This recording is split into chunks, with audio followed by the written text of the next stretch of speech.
Queridos, com muita dificuldade nós chegamos aqui. Prometo que eu não vou ser enfadonho à igreja, tá? Queria louvar a Deus pela vida do anjo desta casa, pastor desta igreja, nosso secretário da nossa convenção, pastor Edivaldo Quaresma, que sempre depositou em nós a confiança de poder estar aqui sempre trazendo uma palavra da parte de Deus. Provérbios 23, verso de número 7. Queria louvar a Deus por todos os irmãos que hoje estão aqui, todos os colaboradores desta obra. Deus te abençoe em nome de Jesus. Provérbios 23, 7. Um pequeno versículo, somente primeira parte do verso. Livro de Provérbios, capítulo 23, versículo de número 7. Quem achou, diga amém. Diz assim a palavra do Eterno: porque como imagina em sua alma, assim ele é. Vou repetir mais uma vez. Porque como imagina em sua alma, assim ele é. Podemos assentar, amados, em nome de Jesus. Pai, fala conosco, queremos ouvir a tua voz. Fala aos nossos corações de forma real, concisa e verdadeira. Fala com a tua igreja. Mais uma vez, Senhor, nós te pedimos, em nome de Jesus.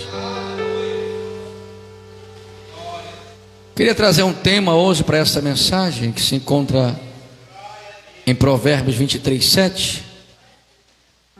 O tema é mentes aprisionadas, tá? Mentes aprisionadas.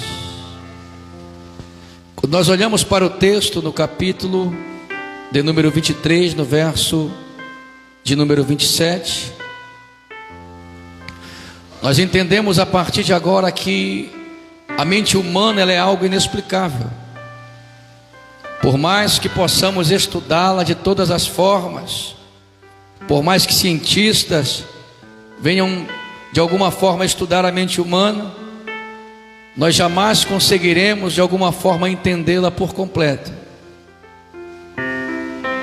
Observamos que conforme o tempo ele vem passando, as coisas elas vêm se acelerando cada vez mais dia após dia. Não é verdade? Vivemos em meio a uma geração que apressa os passos cada vez mais. Uma geração que vive de forma ligeira, né? Em todos os seus aspectos. Uma geração que se adequa, que se acopla a este novo século, a este novo tempo. Uma geração que vive a era da informatização. Nossas crianças, os nossos jovens vêm crescendo em meio a isso. E a geração passada ela vem ficando no meio do caminho. E muitos de nós tendemos a se acostumar com as coisas que estão acontecendo. E isso tem se tornado difícil cada vez mais. As crianças vêm crescendo, se tornando intolerantes a certas coisas. Uma mente completamente diferente daquilo que diz a palavra de Deus. Augusto Cury é um dos grandes psicólogos dentro do Brasil, muito conhecido, muitos aqui conhecem também. E no seu livro, ao qual ele fala um pouco acerca de ansiedade, ele vai dizer desta forma assim, ó. Ele diz que a grande maioria das pessoas aprendem a dirigir um carro, ou dirigem um carro, ele diz assim, ó, mas não aprendeu ainda a dirigir as próprias emoções, reações e pensamentos dentro dele mesmo. Nós aprendemos muitas coisas, mas nós esquecemos de aprender, sabe, a controlar os nossos pensamentos, os nossos instintos, as nossas intenções, queridos. E não é desse jeito que a Bíblia nos ensina. As pessoas pegam um texto desse isolado muitas vezes, e elas tendem a pregar um texto como esse, direcionado à prosperidade. E não é isso que o sábio Salomão ele fala acerca deste texto. Ele fala assim, ó, porque como imagina em sua alma, assim ele é. Em outras traduções eles dizem assim, ó, assim como você pensa dentro de você, assim será. Eles dizem assim. Nós devemos entender de uma vez por todas que nós estamos debaixo da tutela de um Deus. Eu não sou Deus para determinar o que há de acontecer e o que não há de acontecer na minha vida. Entendemos que a palavra de Deus ensina uma coisa a cada um de nós. Ela ensina sempre eu e você a sermos obedientes às promessas e obediente à sua palavra. Nada conseguirei eu e você se nós não formos obedientes a essa promessa. É isso que diz a palavra. Pessoas que determinam, pessoas que dizem que é isso ou que é aquilo. Aprove a Deus acontecer ou não acontecer na minha vida. Entenda uma coisa, aprove a Deus hoje aqui curar e não curar. Aprove a Deus abrir a porta ou não abrir a porta. Ele é Deus e Ele estende a sua mão graciosa sobre a vida de quem Ele quer. É assim que funciona a lei de Deus. Irmãos, eu estou aqui hoje pregando a palavra de Deus, mas a minha mente, o meu coração, ele está meio perturbado, eu te digo. Estou com um pai enfermo em casa, doente já há muito tempo, perdendo peso dia após dia. Não se sabe, ainda não houve diagnóstico do que está acontecendo com ele. Leva para médico, sai de médico, leva para médico, sai de médico. Faz consulta, isso, faz exame, não se sabe o que é. E o diabo ele tenta nos aprisionar nos nossos próprios pensamentos, nas nossas próprias ideologias. Aquilo que eu disse agora, Deus pode curar o meu pai? Pode. Mas aprove a Deus hoje levar dentro daquela casa a cura. Se for da vontade de Deus, Ele estende as mãos hoje sobre ele e retira ele daquele leito. Eu creio que Deus ele pode realizar um milagre como esse, assim como eu creio que Deus ele pode realizar na sua vida aquilo que você precisa. Mas entenda de uma vez por todas, não é eu e você que determinamos as coisas acontecerem. Essa geração que nós vivemos, uma geração que determina e diz, olha, eu determino e vai acontecer. Olha, entra na igreja que eu te garanto o milagre. Quem sou eu para garantir alguma coisa na vida de alguém? É isso que nós estamos vivendo hoje. Aí a pessoa vem, não acontece, ela sai frustrada, porque nós estamos brincando com mentes, estamos brincando com pensamentos, com sentimentos de pessoas. A pergunta que surge, é isso verdadeiramente que as Escrituras dizem? Sabe o que está faltando hoje? É nós nos moldarmos aquilo que a palavra diz, mas nós queremos que a palavra se amolde aquilo que nós queremos que aconteça.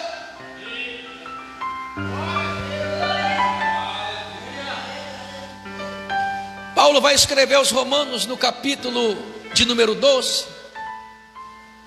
Apenas no verso de número 2, ele vai dizer assim, olha, e não vos conformeis com este século. Primeiro ele fala acerca de conformismo, onde nós não devemos nos conformar com as coisas que estão acontecendo nos dias de hoje. Em segundo ele fala, mas transformai-vos pela renovação da vossa mente. Somente uma mente renovada, ou seja, liberta por Cristo, poderá entender e compreender qual é a boa, agradável e perfeita vontade de Deus. Entende uma coisa? Uma mente aprisionada, ela não vai de forma alguma compreender qual é a boa, agradável e perfeita vontade de Deus. Por isso que ele fala: transformai-vos pela renovação da vossa mente. Eu só vou ter uma mente renovada em Cristo quando verdadeiramente eu me libertar dos meus pecados, das coisas que me levam, sabe, a me distanciar da presença de Deus. Uma mente renovada é uma mente liberta, pastor, você concorda? Uma mente renovada é uma mente transformada pela palavra, pelo poder de Jesus Cristo. É isso que nós devemos entender, e é isso que Paulo busca nos ensinar. E o conformismo tomava conta daquela geração e acaba tomando conta desta geração também. Nós devemos buscar, queridos, isso, uma mente renovada, transformada, cativa em Cristo. É isso que nós precisamos buscar. Olha só, o sábio Salomão, ao escrever o livro de Provérbios, aqui no capítulo de número 23, no verso 7, quando ele diz assim: assim como imagina em sua alma, assim ele é. A palavra alma significa mente e significa coração. Ele está falando de algo que precisa estar interligado um ao outro. Se a minha mente não está boa, o meu coração não vai estar bom. Se a minha mente e o meu coração não estão bons, a minha alma, ela sangra. Ele fala que isso acaba consumindo, porque no restante do versículo ele fala assim: olha, ele te diz come e bebe, mas o seu coração não está contigo. Ele fala de algo que está no externo, tentando afetar de alguma forma o teu interno. Diria eu que, sabe, as coisas lá de fora, as coisas que lá fora te frustram, tentam de alguma forma te atingir, tentam de alguma forma te parar. E não é assim que as coisas funcionam. Primeiro ponto aqui: uma mente e um coração conturbado, devo entender assim, ó, que uma mente e um coração conturbado serão grandes geradores de desânimo dentro do meu cotidiano. Uma mente e um coração conturbado não tem o poder de projetar nada. Uma mente e um coração conturbado, querido, sabe, não traz em você um sorriso que venha alegrar não somente a você, mas as outras pessoas também. Uma mente e um coração conturbado não transmite afeição, alegria, ânimo. Livro de Josué, no capítulo 1, Josué estava a receber naquele momento o cajado de Israel. Ele passaria a partir daquele momento a liderar um povo. Final de Deuteronômio, você vê ali o tempo de Moisés expirando na terra. Deus levanta Josué agora como líder daquele povo, mas a Bíblia vai dizer que ele está triste, coração conturbado, mente conturbada, ansioso, diria eu, pelo que está acontecendo agora, não sabendo como é que ele governaria, lideraria tudo aquilo, dizendo eu no meu coração: Moisés era líder, foi levantado por Deus, quem sou eu? Será que eu teria a mesma capacidade? Observa que pensamentos negativos vão gerar dentro de você grandes frustrações lá na frente. Pensamentos negativos, sabe o que vai acontecer? Vai fazer você não frutificar, não prosperar de forma alguma na terra. Mas Deus chega diante dele e fala assim: olha, não, expõe-te. É verdade? Onde tu colocar a planta dos teus pés, eu serei contigo.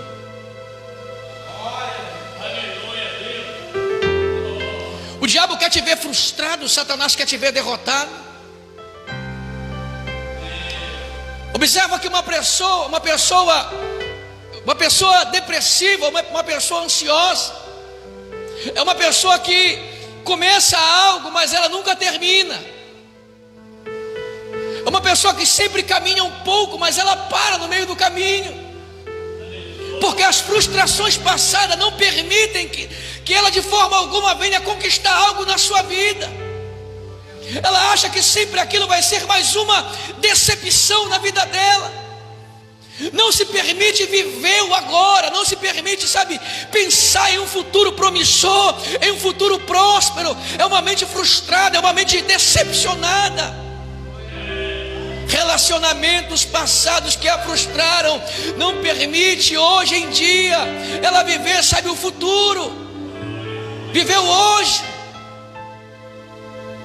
E o diabo quer aprisionar você dentro disso. Queridos, o apóstolo Paulo, escrevendo aos Coríntios, na sua segunda epístola, no capítulo de número 4, no versículo 16, no verso 17 e no verso de número 18, ele vai dizer desta forma no texto. Ele vai dizer assim, por isso, irmãos, não desfalecermos, ele fala a si mesmo, ou não desanimamos. Por mais que o exterior se corrompa, ele fala a si mesmo, fala da carne mortal que perece, que padece, que o tempo consome. Aí ele vai falar agora daquilo que está dentro de você. Olha só o que ele vai falar.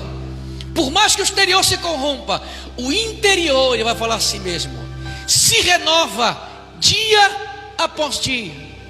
Ele fala a sua mente, os seus pensamentos, a sua alma, o seu coração, o seu espírito. Ele fala, quando a minha mente é voltada a buscar a face de Deus, o meu interior, independente do que esteja acontecendo, independente das coisas que me frustram no dia a dia, ele se renova. Tu está entendendo o que Deus está falando com você?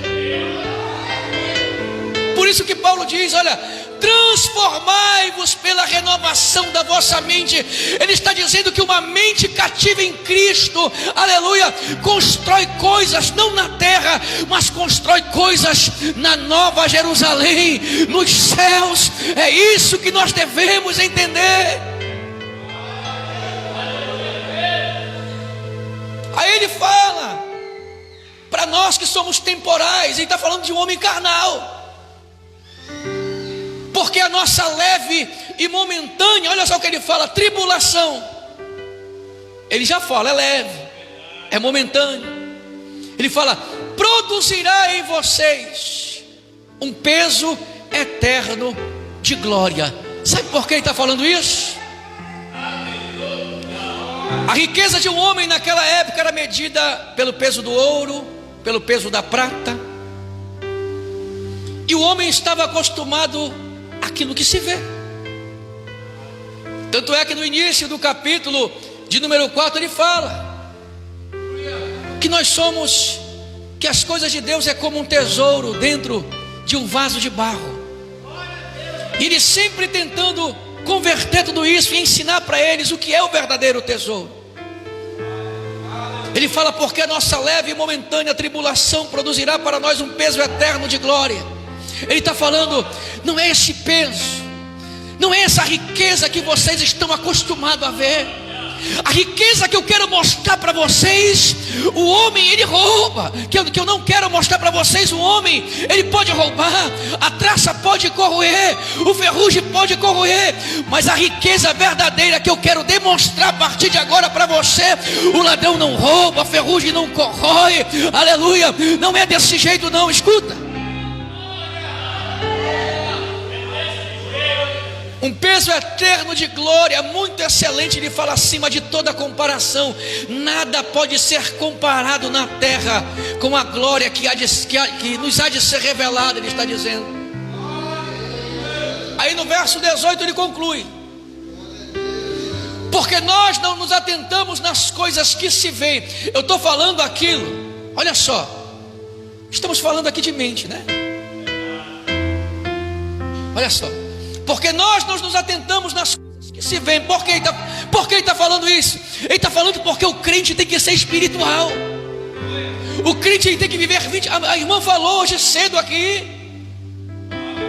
A irmã veio contar um testemunho do que Deus falou para ela. Quando eu dobro os meus joelhos, irmão, eu entro em contato diretamente com Deus. A fiação ela muda. Ele fala porque nós não nos atentamos nas coisas que se veem, mas nas coisas que não se veem, ele fala. Porque as coisas que se veem, ele fala, as coisas que vocês estão vendo são temporais, são carnais, são coisas que o homem criou, que o homem elaborou, e é isso que tem enchido os vossos corações. É eu que estou falando aqui.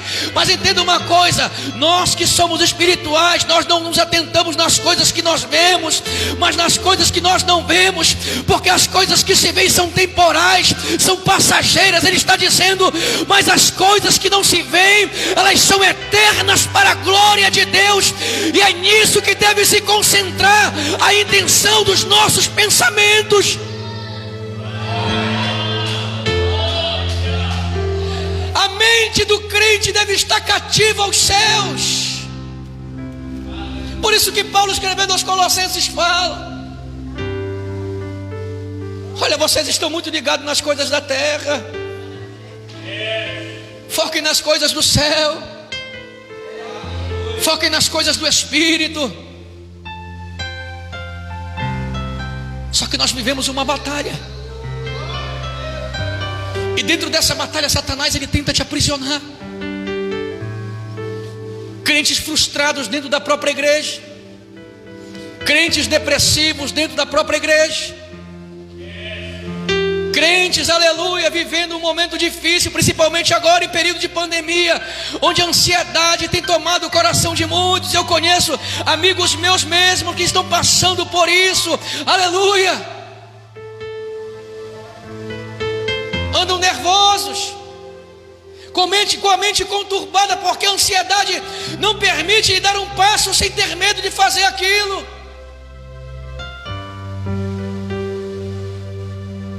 E Satanás tem aprisionado os crentes, aleluia, dentro da própria igreja. A ansiedade não é de Deus, é coisa do diabo, e o diabo quer te aprisionar dentro disso.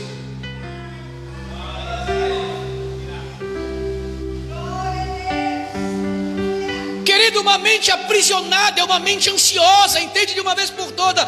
Uma mente aprisionada é uma mente ansiosa. Paulo vai escrever aos Filipenses no capítulo de número 4. Ele começa primeiro dizendo assim, olha, 4:4, ele vai falar assim, olha, alegrai-vos no Senhor. Outra vez vos digo, alegrai-vos. Ele ensina a igreja a viver alegre, a se libertar dos maus pensamentos. No versículo de número 6 ele vai dizer assim: e não estáis ansiosos por coisa alguma. Ele vai dizer assim, em tudo, ele fala assim, porém, sejam conhecidas diante de Deus. O que deve ser conhecido diante de Deus, Paulo? A pergunta que eu faço para Paulo: as vossas petições. Mas como, pastor? As minhas petições devem ser conhecidas diante de Deus. Como devem ser? Pela oração de vocês, pela súplica de vocês. Porque súplica é porque vocês pedem uma vez e esquecem de pedir amanhã de novo. Ele está falando na insistência de vocês. Ele está falando que a igreja deve insistir todos os dias no mesmo propósito. E o propósito da igreja, aleluia, é a salvação em Cristo Jesus. Esse é o propósito da igreja.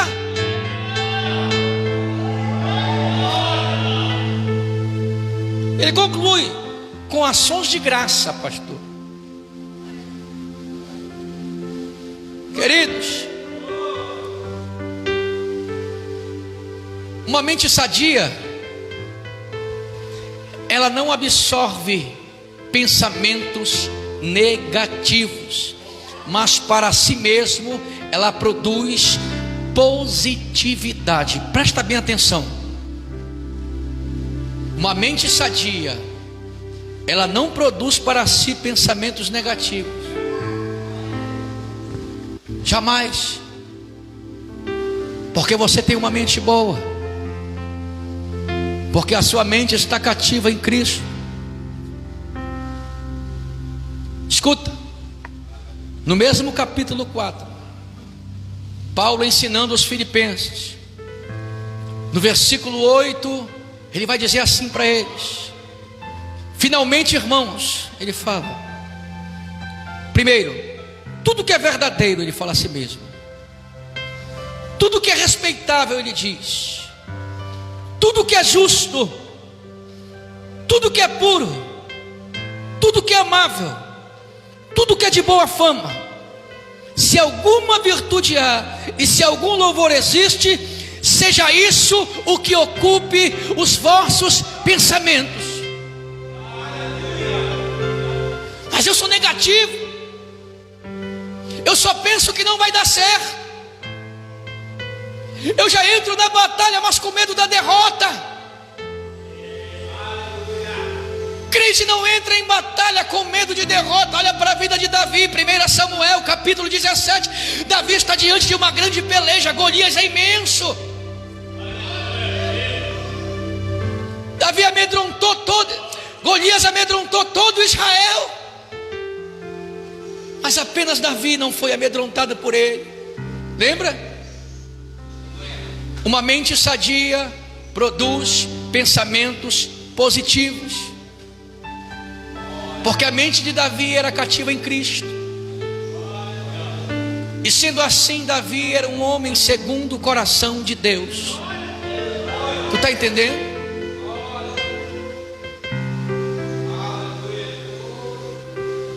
O Senhor não precisava naquele momento da força de um exército.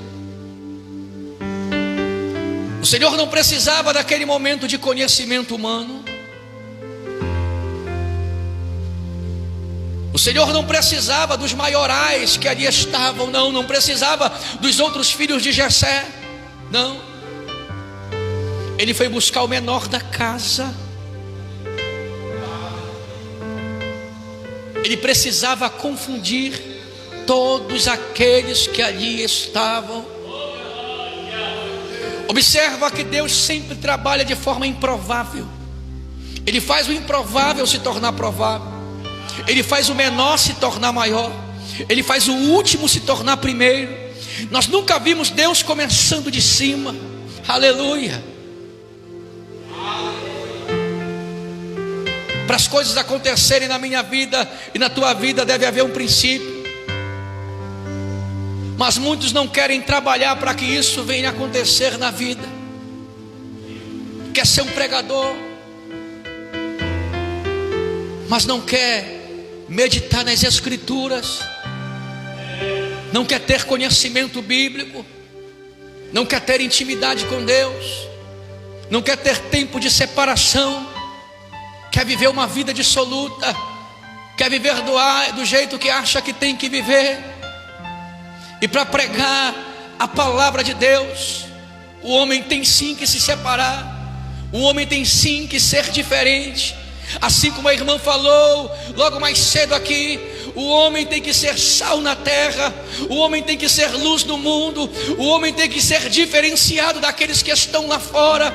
Eles têm que olhar para você e entender que eles precisam ser como você, não você olhar para eles e entender que vocês precisam ser como eles. O povo que vai morar no céu é um povo diferente, é um povo que se santifica, é um povo que se separa, é um povo que entende todos os dias que só o Senhor é Deus, só o Senhor é Deus, só o Senhor é Deus, somente ao Senhor Jesus nós devemos adoração. É isso que nós devemos entender. Oh, aleluia.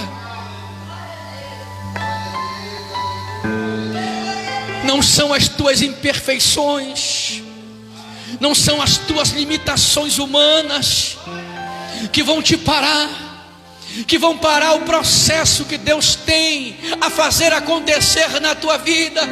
Não são as tuas limitações humanas que vão te taxar aos olhos de outra pessoa como uma pessoa infrutífera, como uma pessoa o qual não terá crescimento. Não, Deus te ungiu lá atrás, aleluia, com óleo santo e sagrado. Deus te ungiu lá atrás e te separou com um grande propósito nessa terra. Você que está vendo esta mensagem, você que está assistindo esta mensagem, eu quero te dizer, Deus te separou lá atrás com um grande propósito.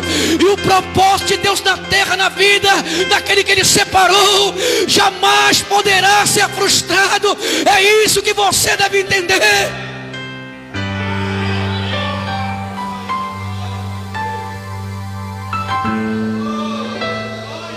A mente sadia não absorve pensamentos negativos, mas para si mesma produz positividade. Davi fala: quem és tu, incircunciso, para desafiar o Deus de Israel? Tu vem com lança, tu vem com espada, tu vem com escudo. É assim que o crente deve ser. Satanás pode se levantar com tudo isso. Satanás pode tentar se levantar, sabe, te amedrontando de todas as formas.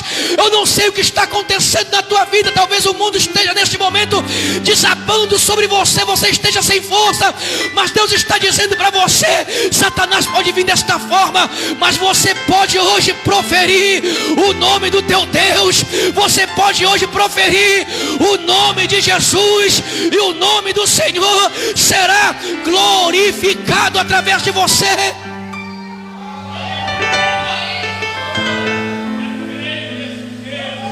Satanás quer ver você contando mentiras. Satanás quer ver você com palavras torpes na terra. Satanás quer ver você desviado, afastado da presença de Deus. Satanás quer ver você andando com aquele ao qual não condiz a palavra de Deus. Quer ver você na roda dos escarnecedores. É isso que Satanás quer. Satanás quer roubar as tuas armas, aleluia. Satanás quer fazer você um crente despreparado. Mas Deus não te projetou para isso. Deus te projetou para ser grande. Jesus te projetou para vencer. Lá atrás o diabo já foi derrotado. Quem é o diabo para enfrentar, para desafiar o Deus de Israel na terra? Você tem poder sobre a sua vida para desarmar, para desabaratar um exército inteiro, aleluia.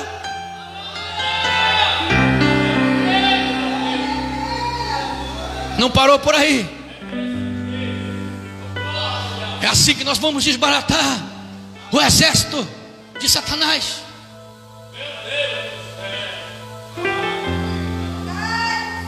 Até o inferno é organizado, irmão. Deixa eu te falar uma coisa aqui. As coisas do diabo são organizadas.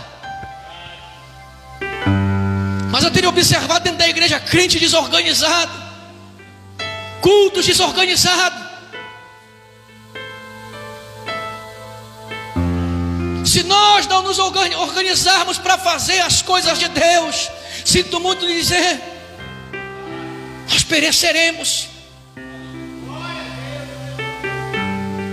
A Bíblia diz que tudo tem que ser com ordem e decência na vida do crente.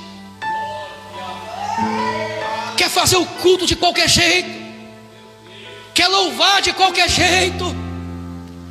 Existe uma coisa chamada talento, dom que Deus entregou.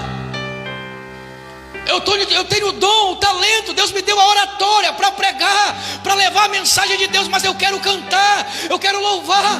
Não é desta forma. Você vai louvar a Deus com o dom que o Senhor lhe entregou.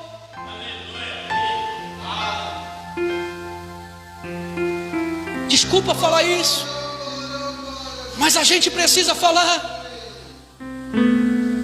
Deus não habita no meio da desordem, da desorganização. Uma igreja desorganizada, querida, é um prato feito para Satanás. Porque nós vamos nos acostumar com isso, e sempre vai acontecer a mesma coisa. É crente entrando de um jeito e saindo pior ainda de dentro da igreja, porque não saiu edificado, não houve mudança. O louvor não tocou a alma dele, não tocou o coração dele, porque a pessoa que estava na frente do louvor não foi uma pessoa separada por Deus para aquilo.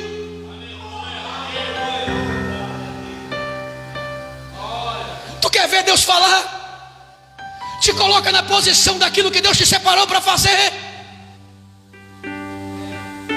Tu quer ver Deus falar? Te coloca na condição de aprender a Bíblia, porque a palavra já está no teu coração e você precisa colocar para fora tudo aquilo que Deus entregou para você.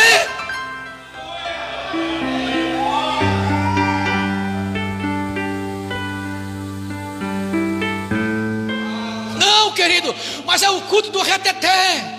É o culto que todo mundo gosta de estar pulando, falando em mistérios. É o culto que nós vemos hoje. Se isso não aconteceu, o culto não aconteceu. Crente acostumado com profecia, com isso, com aquilo, quando chega no momento da palavra, esquece. O pastor está sem unção. O pastor não é usado porque ele não fala em línguas.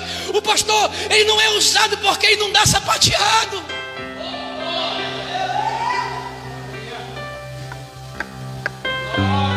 Fala em mistérios, rodopia, pula, faz aviãozinho dentro da igreja, mas a vida está toda torta lá atrás.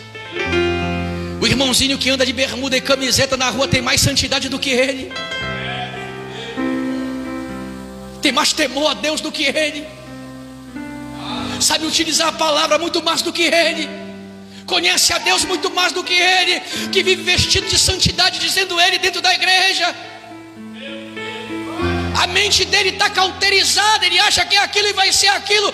Ei, querido, te acorda. Satanás está te aprisionando nesse pensamento obscuro.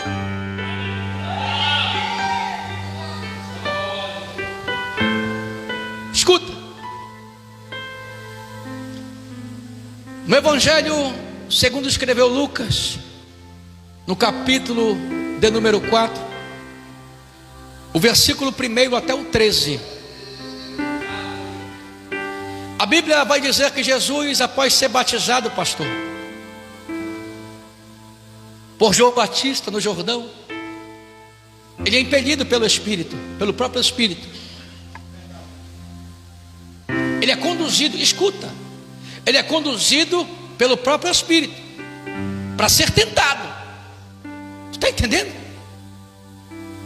Ou seja, eu e você não estamos aqui, sabe, fora de sermos conduzidos muitas vezes pelo próprio Deus a ser tentados. Ser tentado é pecar, pastor? Não. Ser tentado é ser provado por Deus, se verdadeiramente nós somos aquilo que Ele projetou lá atrás. Lembra de Jó? Foi provado, testado e tentado pelo próprio Deus, e o próprio Deus confiava na simplicidade, na humildade e na verdade que estava dentro dele. Jesus, 100% homem, 100% Deus, é conduzido pelo Espírito ao deserto, e no deserto, durante 40 dias e 40 noites, é tentado por Satanás. E na primeira tentação, no momento em que ele estava com fome, escuta, é na hora do sacrifício que Satanás vai te tentar. Capítulo 9 de Daniel. Daniel é visitado pelo anjo na hora do sacrifício, mas Satanás também no momento do sacrifício degladiava com Miguel, para que Daniel não viesse receber aquilo que ele precisava. Nós estamos aqui agora e eu entendo que existe uma guerra, queridos, espiritual acontecendo. Mais uma vez citando a mãe do pastor Edivaldo, ela falou que algo estava acontecendo no culto, estava mesmo. Eu de olhos fechados ali, conversando com Deus, tentando entender o que estava acontecendo. E falamos aqui acerca de desorganização. Precisamos ser organizados. Precisamos nos apresentar melhor diante de Deus. Satanás Satanás quer ver você assim, desorganizado, quer ver você maltrapilho, quer ver você desta forma, e não é isso que Deus quer ver de você. Deus quer colocar você no prumo, quer colocar você na ordem, quer colocar você na direção. Satanás quer ver você um crente mulambo, maltrapilho. É isso que ele quer ver de você. A igreja que vai morar no céu não é assim não. A igreja que vai morar no céu, ela é adornada, ela é revertida, ela é esplêndida, ela é luz, ela é sal, ela é bem falada. Essa é a igreja de Jesus Cristo.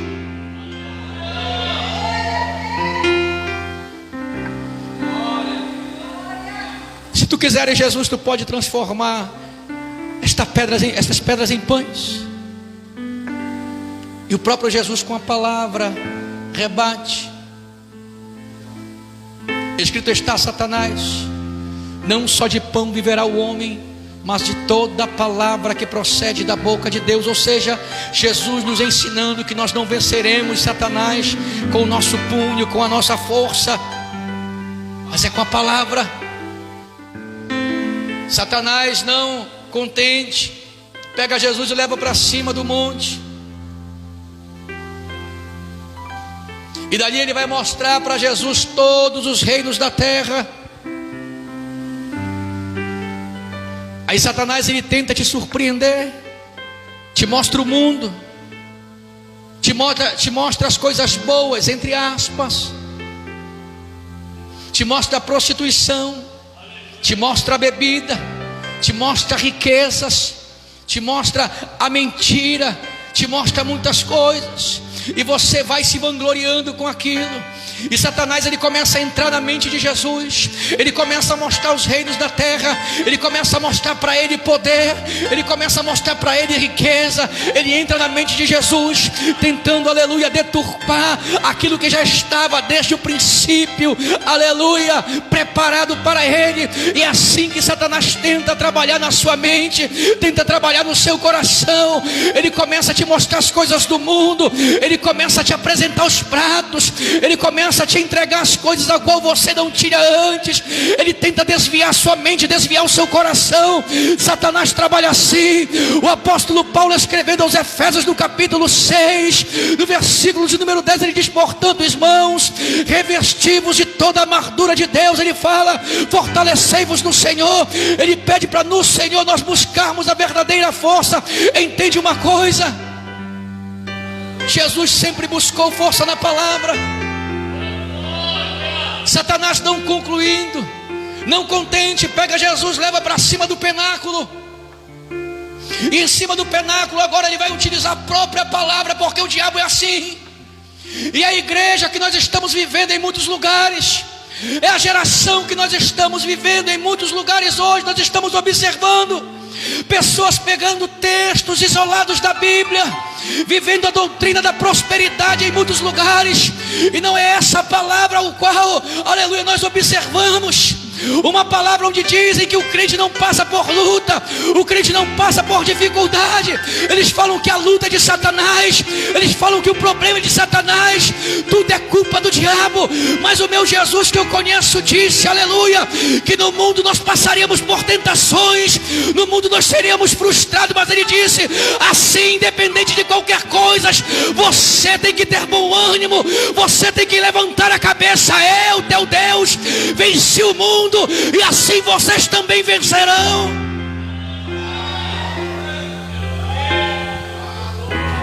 Ele nunca nos privou de nós sermos tentados, de nós sermos privados de muitas coisas. Nunca nos privou. Mas Satanás briga aqui dentro.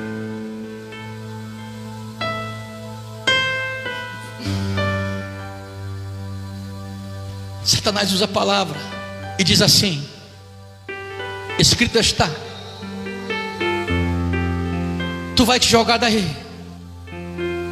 teu pé não vai se ferir em pedras. Jesus, com a própria palavra, rebate: escrito está, Satanás, não tentarás o Senhor teu Deus. crente que conhece a palavra não é levado por qualquer coisa não, irmão. Crente que conhece a palavra tem temor a Deus e entende que dependente da situação qual ele esteja passando, ele deve agradecer a Deus. Paulo diz que em tudo nós devemos dar graças a Deus. Paulo diz que ele aprendeu a ter fartura, ele aprendeu a ter escassez, ele padeceu por muitas coisas, passou por muitas situações, mas independente do que ele passou, ele fala: eu posso todas as coisas naquele que me fortalece. E é isso que nós devemos entender. Olha para cá, escuta uma coisa: Satanás não tinha parado ali não. A Bíblia vai dizer, aleluia, que após ter terminado tudo que ele tinha feito ali, Satanás parou com a tentação, parou de tentar Jesus. Mas a Bíblia diz que ausentou-se Satanás por algum tempo. O que é que Deus me diz nesta palavra? Deus está dizendo que hoje eu e você, nós estamos vencendo essa batalha. Hoje eu e você estamos vencendo Satanás dentro desta casa de oração. Mas nós não estamos isentos de amanhã, mais uma vez nós sermos tentados por ele. Mas Deus me deu uma palavra profética esta noite sobre a igreja.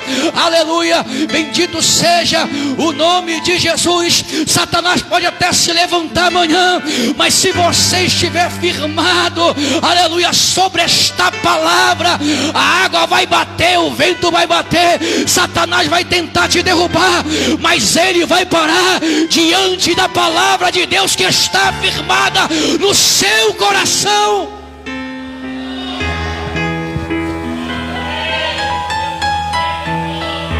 Querido, se põe de pé.